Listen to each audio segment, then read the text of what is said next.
됐어요. 네. 시편 49편 1절에서 12절 말씀인데요.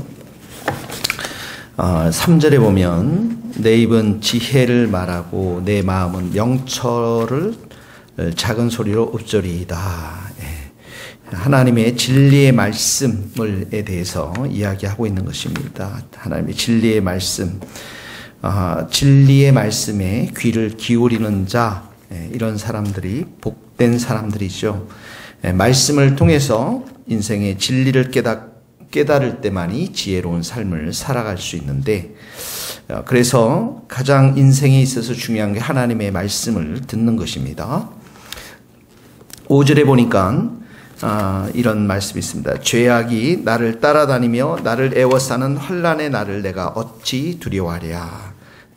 어찌 두려워하랴, 이 말은 두렵지 않다라는 거예요. 난 결코 두렵지 않다, 이런 말인데, 이 질문이 왜 이 질문의 형태로 되어 있는데, 이 땅에 만연되어 가고 있는 악, 이 악을 바라보면서 질문을 하는 것입니다. 죄악이 나를 따라다니며, 그러니까 죄가 이 땅 가운데 지배하고 있고, 또 환난의 날, 이 환난의 날이라는 것은 바로 악인이 의인을 압박하고, 또 악인들이 더 기세등등하는 것에 대한 회의감들. 하나님의 공의는 도대체 어디에 있는가? 왜 이렇게 악인들이 횡행하고 더 잘되고, 그로 인해서 의인들은 고통을 당할 수밖에 없는가? 이런 상황을 말한 거예요. 죄악과 환난의 날이라는 것은 특별히 돈을 통해서 의인들이 고통을 당하고, 악인들이 더 많은 이득을 취하고, 이런 상황이지만 내가 어찌 두려워하랴. 결코 나는 두려워하지 않겠다라는 그러한 고백인 것이죠. 6절에 보면 같이 한번 읽겠습니다. 시작. 자기의 재물을 의지하고 부유함을 자랑하는 자는, 그러니까 여기 말씀은 그 사람들의 마음의 상태를 말하는 것인데, 먼저 첫 번째로 우리에게 주는 교훈입니다. 6절에서 8절 말씀이 말씀 속에서 6절을 먼저 보면 마음의 상태를 말하는 것인데, 부에는 한계가 있다라는 것이죠. 이 사람들이 자랑하는 것이 돈이고, 여기 재물, 부유함 이렇게 나오죠. 또 자랑하는 건 돈이고 재물이고, 금전이 그들의 마음 중심에 있다라는 것이죠. 그러니까 재물과 이 금전에 자기의 안전과 신뢰를 두었다라는 것입니다. 이 사람들은 어떤 문제도 이 땅 가운데 돈으로 해결할 수 있다고 믿고 있는 사람들이고요. 그리고 이 사람들은 모든 사람들의, 우리 인간의 고통이 바로 벗어날 수 있는 것이 바로 부의 능력에 있다, 재물의 능력에 있다라고 믿고 있는 사람들입니다. 자기 재물을 의지하고 부유함을 자랑하는 사람들. 그런데 이제 시편의 기자가 이렇게 질문합니다. 이렇게 고백합니다. 7절 8절 한번 읽겠습니다. 시작. 아무도 자기의 형제를 구원하지 못하며 그를 위한 속전을 하나님께 바치지 못할 것은 그들의 생명을 속량하는 값이 너무 엄청나서 영원히 마련하지 못할 것임이니라. 자, 여기 첫 번째 주는 우리의 교훈이 있는데, 영생은 돈이 아니라 보혈로 얻을 수 있다라는 것입니다. 영생은 돈이 아니라 보혈로 얻을 수 있다. 7절에 보면 구원이 나옵니다. 동그라미 치시고, 속전이 나옵니다. 속전. 값을 지불하고 노예를 살 때 우리는 속전이라고 합니다. 죄에 빠져 있는 인간, 사망과 권세 아래 있는 인간을 구원시켜 줄 만한 것, 값을 지불하고 구원시켜 줄 만한 것이 아무것도 없다라는 것이죠.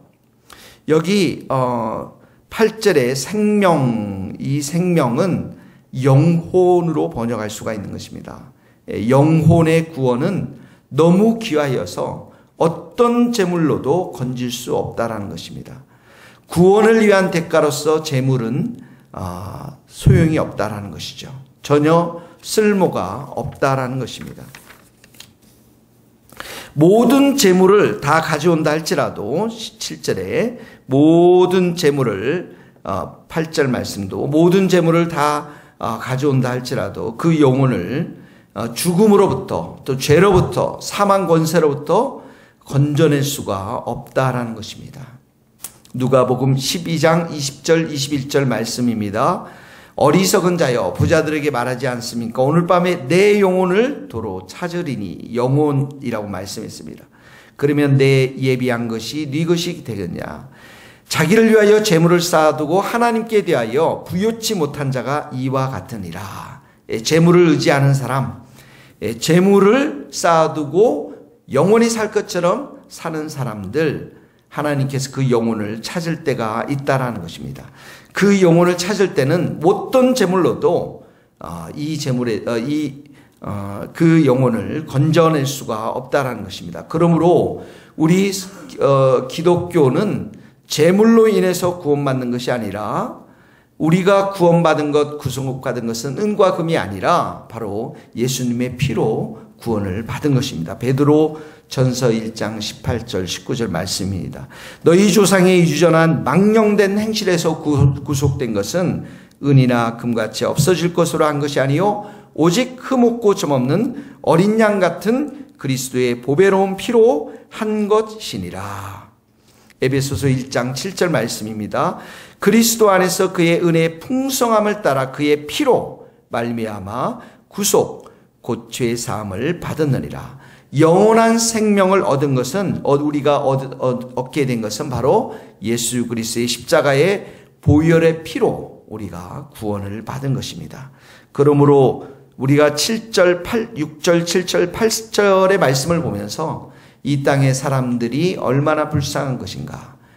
영혼을 구원받지 못한 사람들, 영혼이 지옥 갈 수밖에 없는 사람들, 하나님으로부터 심판을 받을 수밖에 없는 사람들, 이 사람들 목표가 재물인 사람들 인당 가운데 얼마나 불쌍한 사람인지를 오늘도 우리가 기억하면서 주님의 피로 구원받은 우리의 예수님 때문에 하나님의 자녀가 된 우리의 삶 가운데 찬양과 감사와 기쁨이 넘치면서 그러지 못한 모든 사람들을 불쌍히 여기고 복음을 전해야 될 줄로 믿습니다.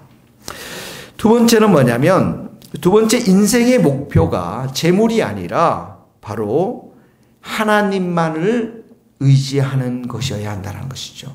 인생의 목표가 재물이 아니라 믿음이라는 것입니다. 인생의 목표는 재물이 아니라 하나님만을 의지하는 믿음이라는 것입니다. 부자가 언제 자기 자신의 어리석은 모습을 볼 수 있습니까? 죽을 때입니다. 죽으면 끝이 나는 거예요. 9절에 보세요.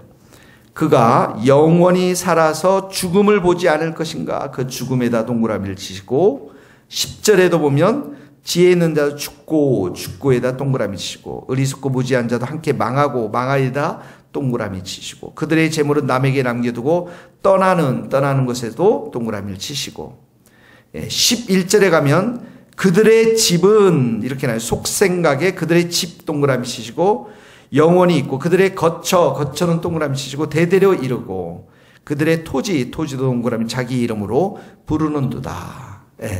12절 말씀 같이 읽겠습니다. 사람은 존귀하나 장구하지 못하며 멸망하는 짐승과도 같으니라. 그러니까 이 말씀들을 보면 사람들은 언젠가는 다 죽게 되어 있다라는 것이죠. 죽음 앞에서 모든 인간은 평등하다라는 것이죠. 지혜 있는 자, 우매하고 무지한 자다 똑같이 죽임을 당한다라는 것입니다.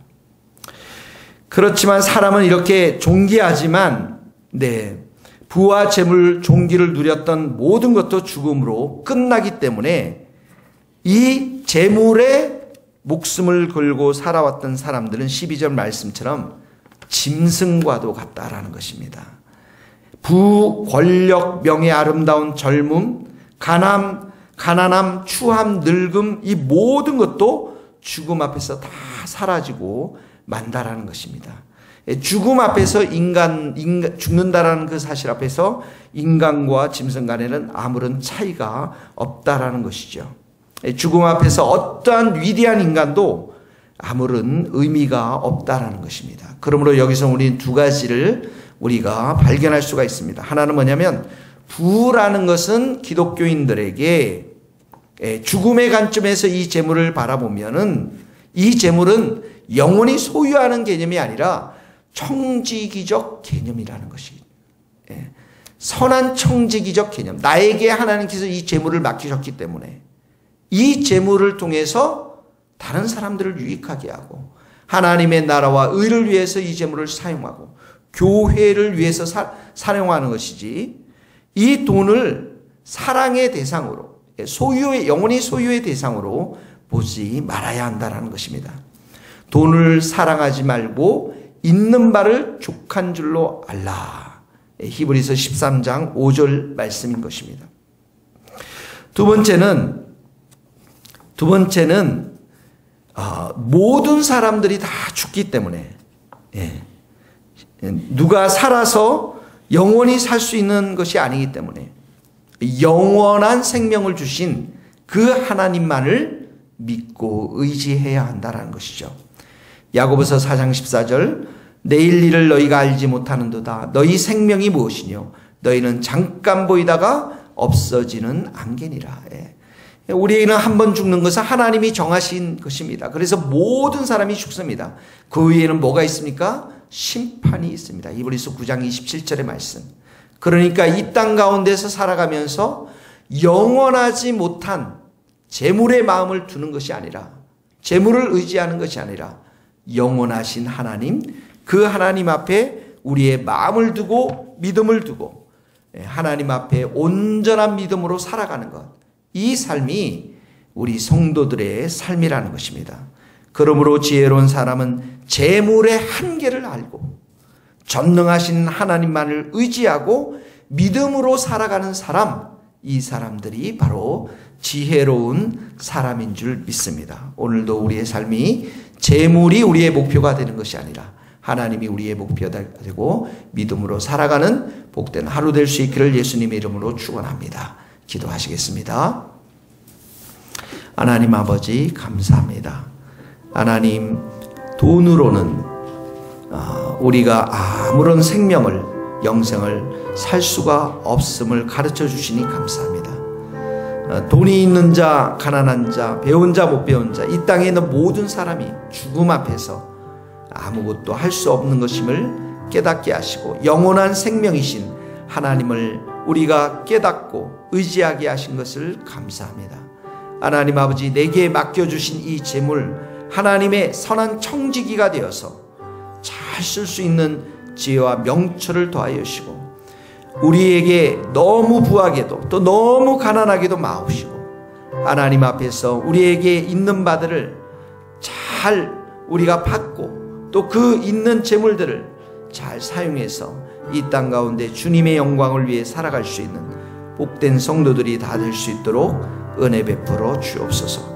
특별히 재물로 인해서 고통당하고요, 눈물을 흘리는 성도들을 위로하여 주시옵시고 저들이 재물의 고통 속에서 벗어날 수 있도록 은혜의 길을 열어 주시옵시고 또 그 재물을 위해서, 교회를 위해서, 주님의 나라 위해서 헌신한 많은 우리 성도들에게 더 풍성한 은혜를 내려 주셔서 30배, 60배, 100배의 열매로 하나님께 영광을 돌릴 수 있도록 축복하여 주옵소서.